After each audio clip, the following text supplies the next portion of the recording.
पार्वतीचा जन्म झाला. नारदाने विचारलं हेमालयाने, नारद महाराज हिचा जन्म झालेला आहे, हिचं भविष्य सांगा, याला पती कसा भेटेल? नारदाने सांगितलं, ज्याचा काळेवर छत नाही, पृथ्वीवर घर नाही, ज्याचा कोणी मित्र नाही, ज्याचा कोणी शत्रू नाही, ज्याचा जन्म नाही, त्याचं मरण नाही. नारदजी सांगताय. बघा ना तुम्ही,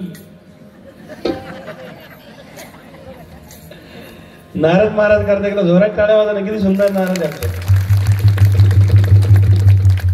आता 7 दिवस असेच पार्ट येणार नारदाचे वेगळे वेगळे. आणि ज्याचा कोणी मित्र नाही, ज्याचा कोणी शत्रू नाही, जो अजन्म आहे, असा पती हिला भेटणार आहे. महाराज मग इथं जर अशा पती संग लग्न होणार आहेत, ज्याचा कोणी मित्र नाही, ज्याचा कोणी शत्रू नाही. पार्वतीच्या लक्षात आलं, याही जन्मी मला शंकरच भगवान मिळणार आहे. पण काय करावं लागेल तिला तो पती भेटण्याकरता? तपश्चर्या. नारदाने सांगितलं तपश्चर्या करावं लागेल. नारदजी तपश्चर्या करणं म्हणल्यावर नंतर माता पार्वती, माता त्या ठिकाणी मैनावती आणि हिमालयाने वंदन केलं. नारदजी आशीर्वाद देतात आणि आशीर्वाद देऊन नारदजी भजन करत करत निघाले. नारायण नारायण नारायण नारायण नारायण नारायण नारायण नारायण नारायण नारायण नारायण नारायण हे नारायण नारायण नारायण नारायण नारायण नारायण नारायण नारायण नारायण नारायण नारायण नारायण नारायण. भजन करत करत करत करत नारदजी निघाले. माता सतीने जन्म घेतला होता. पार्वती रूपाने हिमालयाच्या पोटी पार्वती माता तपश्चर्या करायला गेली. माता पार्वतीने 1000 वर्षे अन्न खाऊन तप केलं, 1000 वर्षे कंदमुळे खाल्ले, 1000 वर्षे पाला खाल्ला, 1000 वर्षे झाडपाला खाऊन तप केलं. पाहुणिया झाडे वरवाडूनी पाला, पाहुणिया झाडे वरवाडूनी पाला, काहुनिया देवा आळवावे, काहुनिया देवा आळवावे, पाहुणिया झाडे वरवाडूनी पाला, पाहुणिया झाडे वरवाडूनी पाला, काहुनिया देवा आळवावे, काहुनिया देवा आळवावे. काही 1000 वर्ष पाहुणिया झाडे वरवाडूनी पाला, काहुनिया देवा आळवावे. भगवान परमात्म्याला आळवलं, चिंतन केलं. विचार करा, झाड पाहिले, कंदमुळे झाड आणि भगवान शंकराची भक्ती करणारी पार्वती माता उपवर होऊ लागली. आता पार्वती लहानच्या मोठी झाली. तुम्ही म्हणाल काही 1000 वर्षे झाडाचा पाला, 1000 वर्षे कंदमुळे, 1000 वर्षे अन्नपाणी आणि 1000 वर्षे वायुभक्षण करून भक्ती केली. मग 1000चा आकडा सांगतात महाराज. पार्वतीने लग्न कोणत्या वयात केलं? अहो त्या वयाच्या म्हणजे त्या योगानुसार आयुष्य लावायचं असतं. आपल्याला कलियुगामध्ये 100 वर्षाचं आयुष्य आहे. मग 100 वर्षाच्या आयुष्यामध्ये माणसं म्हणता 12 वर्षे साधना केली. 12 100 वर्षाच्या आयुष्यात किती वर्षे आपल्याला? 100 आहे ना. माणसाला किती वर्षाचा आयुष्य? आता शतगणी लेते अर्धरात्र खाया, मध्ये बालक पिणारो लक्षया, काय भजनाचे उरले ते पायेगा, अल्प आयुष्य मानवती, शतगणी लेते अर्धरात्र खाया. 100 आहे की नाही? मग 100 वर्षाच्या आयुष्यामध्ये माणसं छातीला हात लावून सांगतात 12 वर्ष तप केलं. मग माणसाला पटतं की नाही? 100 वर्षाचे 12 वर्षे तप करण्यात वाटतं. आणि मग त्या काळामध्ये माणसाला 1,00,000 वर्षाचा आयुष्य होतं. कृता तीर्था द्वापारकली कृतयुगामध्ये 1,00,000 वर्षाचा आयुष्य माणसाला होतो, म्हणजे 1,00,000 वर्ष. मग 1 शून्य कमी झाला, 10,000 वर्षाचा आयुष्य. 1 शून्य कमी झाला, 1,000 वर्षाचा आयुष्य. आणि कलियुगामध्ये 1 शून्य कमी झाला, 100 वर्षाचा आयुष्य. आणि आता जर महाकलियुग आला तर 1 शून्य कमी होईल. मग सगळे मिळून देवाला एकच प्रार्थना करू, शून्य कमी करायच्या भानगडीत पडू नको. आमचं 10 मध्ये काही भागणार? महाकलियुग आला तो होईल की नाही? मग त्या काळामध्ये जसं 1 शून्य कमी झाला, मग 1,00,000 वर्षाचा आयुष्य कर्तयुगामध्ये होतं. मग पार्वतीने 10,000 वर्ष जर तप केलं, तुमचं गेलं काय? म्हणून 1000 वर्षे तपश्चर्या, 1000 वर्षे पाणी, 1000 वर्षे जलपाणी सोडून, 1000 वर्षे असणार कंदमुळे फळं, 1000 वर्षे पाहून झाडा पाला खाल्ला. माता पार्वतीने तपश्चर्या केली. आणि इकडे तारकासुर उन्मत्त झाल्यामुळे भगवान शंकर समाधीस्थ आहे. सर्व देवता एकत्र आले. आणि देवता एकत्र आल्यानंतर माय बाप लक्ष द्या, देवता सर्व एकत्र आलेले आहेत. आणि सर्व देवता एकत्र येऊन त्रस्त झालेले. तारकासुर उन्मत्त झाला.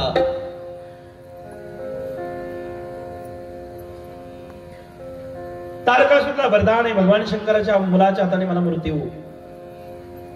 समाधी भंग करायची कोण करणार? 33 कोटी देवता एकत्र आहे, निर्णय होत नाही. सर्वांनी सांगितलं कामदेवाला बोलवा. काम कोणाला केव्हा कधी घायल करेल सांगता येत नाही. काम कोणाला कुठे केव्हाही घायल करतो, सावधान राहा. कामाला भाचरणा केलं, आला कामदेव. आणि कामदेवाला आमंत्रित केलं. कामदेव एका वटवृक्षाच्या झाडाखाली, झाडावरती गेला, फाटीवर जाऊन बसला दाट पाल्याच्या. आणि भगवान शंकराला समाधी भंग करायचा प्रयत्न करू लागला कामदेव. आता कामदेव प्रयत्न करतात, नृत्य काय गायन करतात, वाद्य वाजू लागले आणि सगळीकडे ताल सुरू झालेला आहे.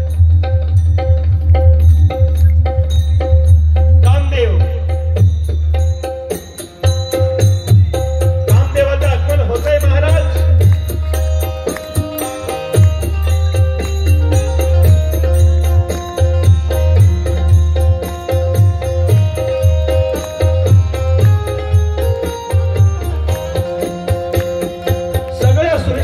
परिवर्तन होऊ लागलं.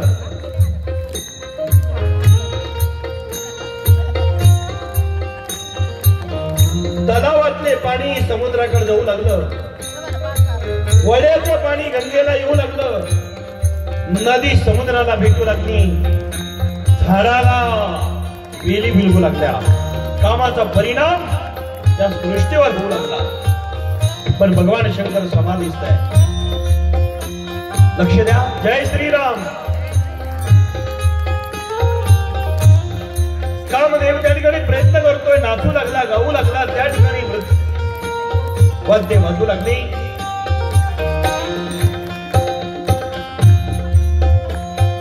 आणि त्या ठिकाणी मायबापांनो वाद्य वाजत असताना, गीत चालू असताना, गाणं सुरू असताना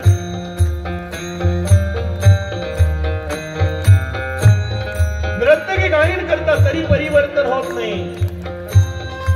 भगवान शंकर येते. सर्व सृष्टीमध्ये काममय सृष्टी वातावरण झालं, पण शिवावरती परिणाम नाही, जीवावर होऊ लागला. कामाचा प्रभाव जीवावर होईल, शिवावर नाही. शेवटी कामदेवाने काय करावा विचार केला. वृक्षावरती गेला, दाट झाडाचा दाट पान आहे, आणि त्या फांदीवर गेला. त्यामध्ये मनुष्य बाण घेतला. कामरूपी बाण कामाने हातात घेतला. आणि कामरूपी बाण ज्या वेळेस कामदेवाने हातात घेतला, माय बापांनो, सुसू करत करत करत करत करत करत करत करत करत करत करत बाण निघाला. भगवान शंकराच्या छातीला जाऊन लागला. आणि धाड कळा आवाज झाला. वक्षस्थलावरती बाण लागला. भगवान शंकर समाधीच्या बाहेर आले. माझी समाधी भंग कोणी केली? कोण येतो? कोण आहे? समोर काय येत नाही. भगवान कृदयमान झाले, लाल डोळे झालेले, तिसरा डोळा उघडला. कोण आहे? माझी समाधी यांनी भंग केली. कोण आहे? समोर काय येत नाही. आणि तितक्यामध्ये तिसरा डोळा उघडला आणि तिसरा डोळा उघडला बाय बाप समोरच्या वृक्षावरती काम दिसला आणि तिसरा डोळा भगवंतानी उघडला आणि काम जळून भस्म झाला. काम जळून भस्म झाला याचं कारण काय? कामाचा नंबर तिसरा आहे. धर्म अर्थ काम मोक्ष. धर्म अर्थ काम मोक्ष. धर्म अर्थ आणि काम हे तिन्ही आहे, पण कामाचा नंबर तिसरा आहे. काम नष्ट झाला, जरूर भस्म झाला. कामाची पत्नी रती आली. रतीने सांगितलं प्रभू मला माझा पती जळून भस्म झाला, देह नाही राहिला.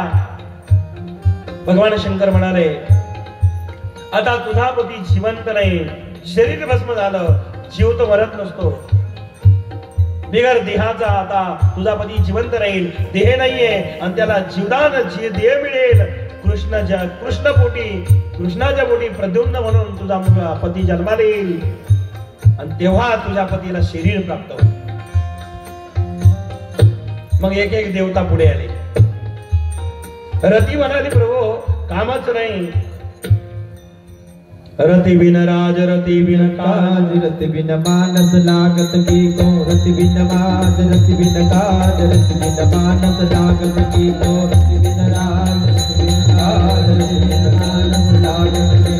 रति बिन राज रति बिन काज रति बिन मानस लागत की.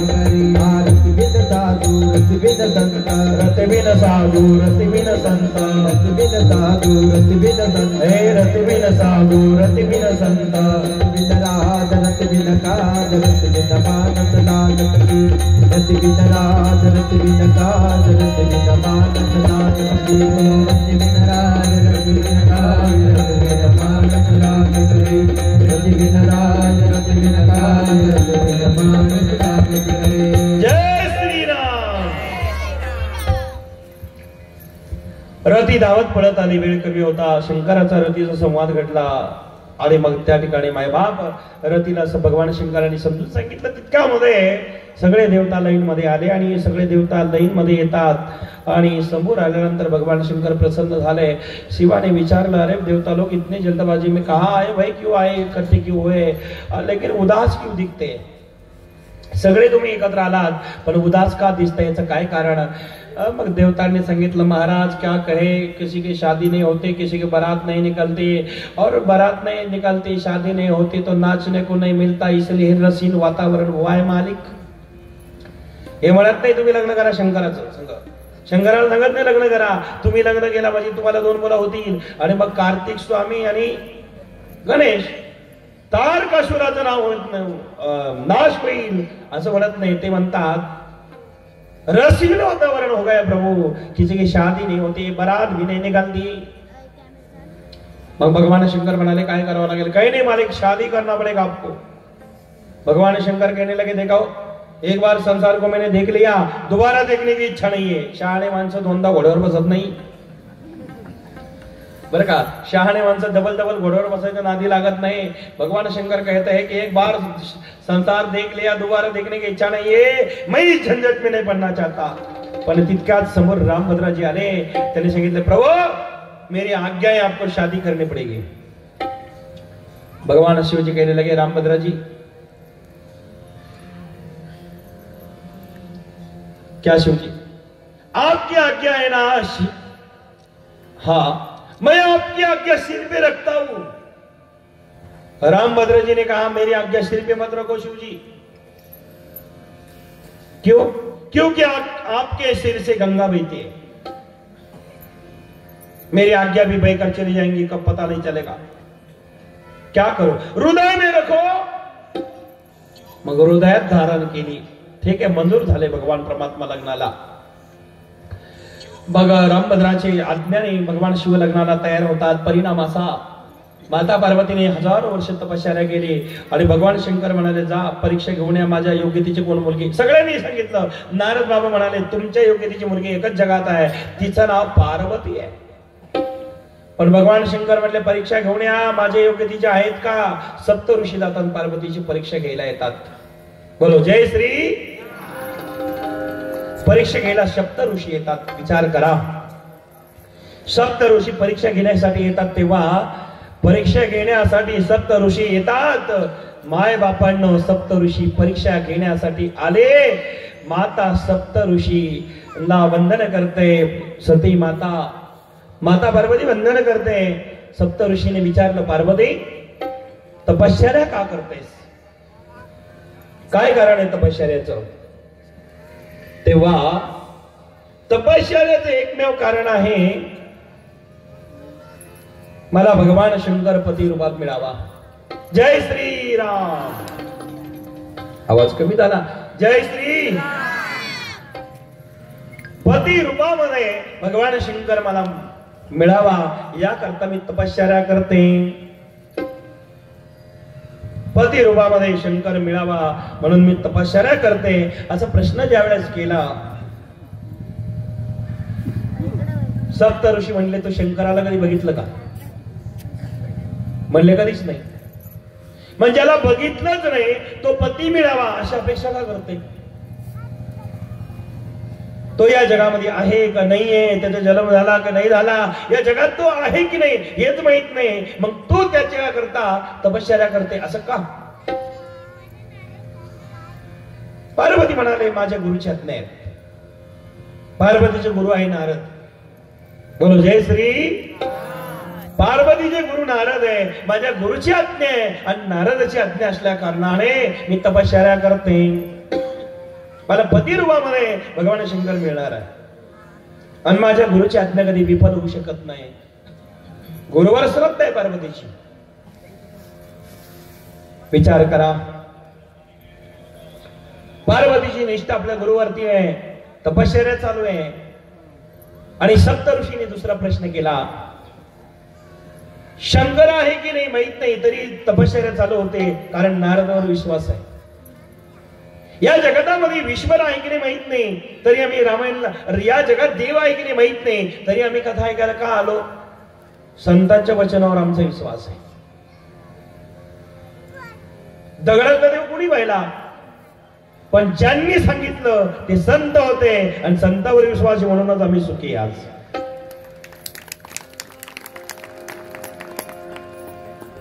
आणि माझ्या बापांनो, सती म्हणाली, माझा गुरुवर विश्वास आहे आणि माझ्या गुरुनी सांगितलं या जगतामध्ये तुला शंकर पती रूपाने मिळेल, तू तपश्चर्या कर. त्यामुळे मी तपश्चर्या करते. सप्त ऋषीने दुसरा प्रश्न केला, जे शंकर तू पाहिले नाही, तुला जन्माला आले की माहित नाही, आहे का नाही ते माहित नाही, तरी तपश्चर्या करते. नारदावर तुझी गुरुजीवर श्रद्धा आहे, पण आम्हाला माहिती आहे, आम्ही शंकराला पाहिलं, त्यांना राहायला घर नाही, असा जो पती आहे त्याच्याशी तू लग्न करणार? पार्वती म्हणाली, जय गुरुदेव. ज्याचं घर राहायला घर नाही म्हणजे तो जन्माला आलेला आहे. ज्यावरती घर नाही म्हणजे तो आहे हे नक्कीच, म्हणजे माझ्या गुरुचं वचन सत्य झालं.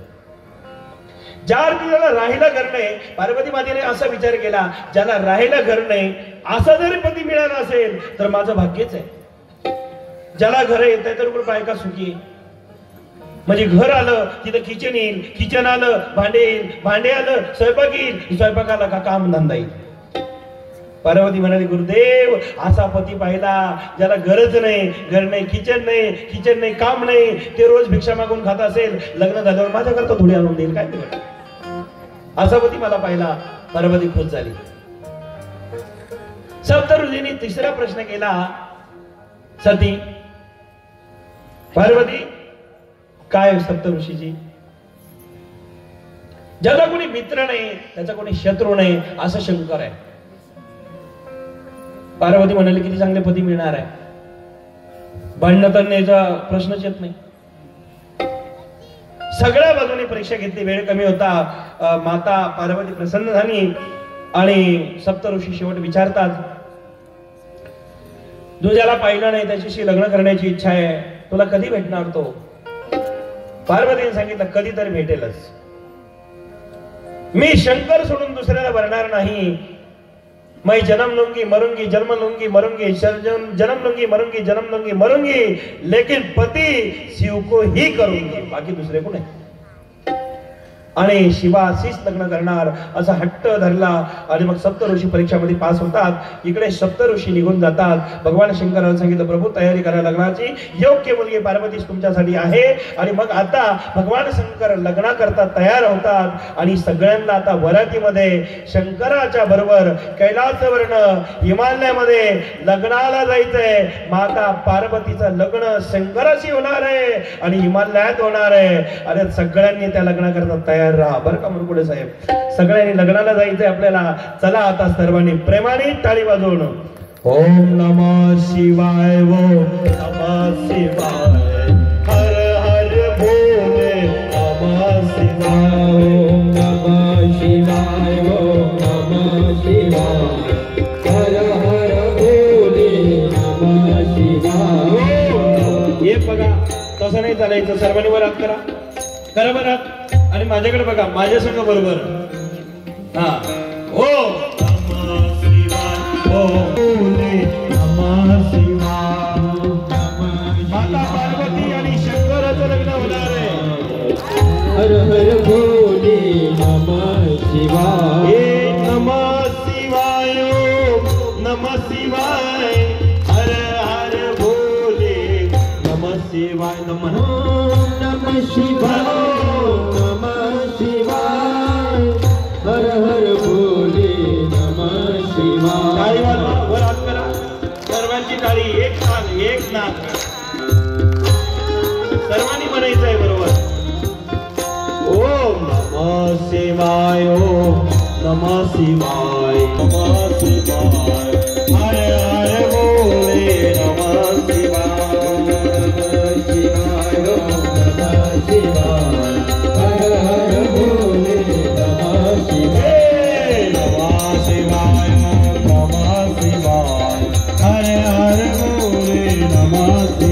नमः शिवाय, नमः शिवाय, हर हर भोले नमः शिवाय. हे नमः शिवाय, नमः शिवाय, हर हर भोले नमः शिवाय. हे नमः शिवाय, भगवान शंकर आणि पार्वती. हर भोले नमः शिवाय. नमः शिवाय, हर हर भोले नमः शिवाय. नमः शिवाय, नमः शिवाय, हर हर भोले नमः शिवाय. नमः शिवाय, ओम नमः शिवाय, नमः शिवाय, नमः शिवाय. हे नमः शिवाय,